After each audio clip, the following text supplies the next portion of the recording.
Welcome to Illuminati Silver. We tell the truth about silver.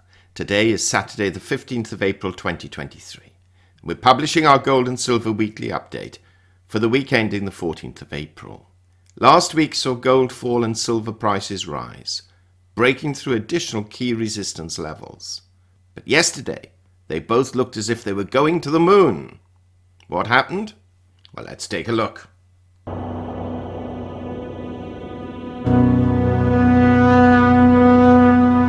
Before we look at the figures, just a quick reminder that we've set up a second channel entitled Finances Do Matter, where we are covering all aspects of finance and investment and the latest banking news. If you haven't subscribed and wish to do so, we've placed a link in the description box below, as well as in the comments section.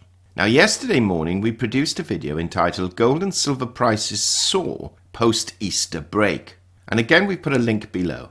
We witnessed yesterday gold touching $2,048 and silver surpassing $26. Now, we've placed links below because we want and suggest that you take a look at that video. Why? Because we stated that at the moment the markets were euphoric in the belief that the Fed will not raise rates in May due to very favourable CPI figures. However, we should wait for the retail sales figures, which were due that afternoon, to confirm whether these rises were justified. We personally felt that they were not, but had to accept that this was the current sentiment. Well, everything changed when the retail sales figures actually came out, and both gold and silver fell back. Because although retail sales for March were down 1% as opposed to 0.2% in February, suggesting the economy was slowing, the harsh reality is that traders were hoping for more, and then began to acknowledge that retail sales are not slowing enough to potentially prevent the Fed from raising rates on the 3rd of May. The result was that the dollar index rose along with Treasury yields, and we saw precious metals, equities, and cryptos all falling back. Now, as someone who followed the economy and economic data closely for 40 years, I have to admit that traders were getting ahead of themselves yesterday, and Thursday especially, bearing in mind that inflation in the US, although going down at 5%, is still more than double that of its intended target, and that higher rates and more restrictive bank lending practices are needed if it is serious about reaching that 2% goal. Now, for those who wish to keep track of our annual gold and silver price forecast, which we published in January, we've placed a link to that video in the description box below.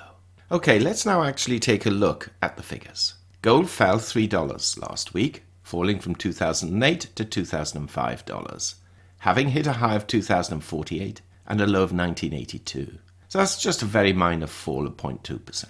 In sterling terms, it finished the week at £1,616. That's down £2. And in euros, it closed at €1,824. That's down €17. Silver, though, went up. And this is now the fifth weekly consecutive rise. It rose 43 cents from 24.98 to 25.41, having hit a high of 26.11 and a low of 24.75, a rise of 1.7%. In sterling terms, it was up 32 pence at £20.47, and in euros, it was up 0.21 euros at 23.12 euros. The result is that the gold to silver ratio fell from 80.4 to 1 to 79 to 1.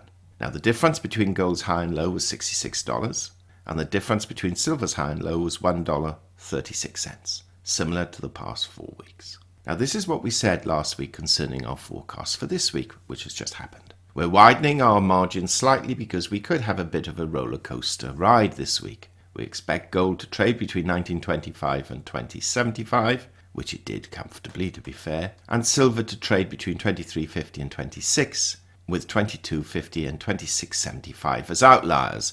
Our thought was the upper range was more likely to be hit rather than the lower range, and silver breached that $26 normal trading range by just 11 cents, but fell back well within that range. Now, looking at other financials briefly, Bitcoin stands at $30,450. That's performed extraordinarily well this past week, up $2,514. Wasn't that long ago when it was just about $17,000. Equities were marginally higher. The Dow Jones closed at 33,886. That's up 401 points on the week despite a fall on Friday. The S&P 500 closed at 4,137. That's up 32 points on the week. And the Nasdaq Composite closed at 12,123. And that's up 36 points on the week. Oils were higher. Brent crude closed at $86.31. That's up $1.19. And WTI crude closed at $82.52. And that's up $1.82. Unless we can actually see oil prices really fall significantly, it's going to be quite tough for inflation to come down to this 2% level. The dollar index stands at 101.55. That's down 0.54 points on the week, though it had been almost 1 point lower than this in the week. Now, as mentioned at the beginning of this video, CPI figures for March were lower than anticipated at 0.1% against expectations of 0.2%. And this propelled markets and traders' expectations. The lower producer price index also helped these figures, but although lower retail sales on Friday were okay, they burst the inflated bubble that was developing. It's also worth mentioning, though, that because gold and particularly silver had done so well of late, and especially from Wednesday of last week, paper traders in these precious metals decided by Friday to take profits ahead of the weekend, which is only natural. This may particularly be the case as this coming week there is little data to excite markets, and the only economic data coming out of the US of particular noteworthiness are the PCE figures, which are due on Friday the 28th of April, so we're looking at almost 2 weeks' time. PCE, similar to the CPI, is a measure of consumer expenditures, and thereby giving an indication of inflation to households. With this being the last critical piece of inflation data prior to May the 3rd's decision on interest rates, this will be pivotal, and therefore once again one can expect some volatility in markets. Now for gold, the key level is $2,000, with $1,960 offering significant support for now, and $2050 resistance. As stated last week, Fibonacci fans are predicting gold could indeed see $2,134 anytime soon. For silver, $26 or just above is certainly strong resistance, with numerous support points down to strong support at $24.65 and very strong psychological support at $24. So all eyes will be on Friday the 28th of April. Meanwhile, this coming week is going to arguably be relatively unexciting.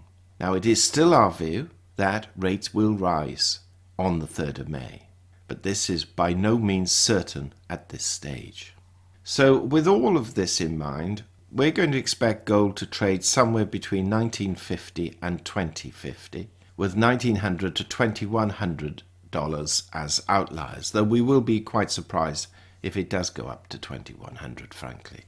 And silver we're expecting to trade between $24.50 and $26.70, with $23.75 to $27 as outliers, though once again we'll be surprised if that upper level is reached. Now before we go, just a reminder, we've placed a link in the description box below and the comment section for our Finances Do Matter channel, where amongst the 50 plus videos we've created, we've highlighted actually the difference between CPI and PCE for those interested. Let us know what you think is going to happen to gold and silver prices this coming week. Please do share your thoughts, and meanwhile give us a thumbs up, subscribe, press the bell sign, and all that remains is for us to wish you a safe, enjoyable weekend and a prosperous week ahead.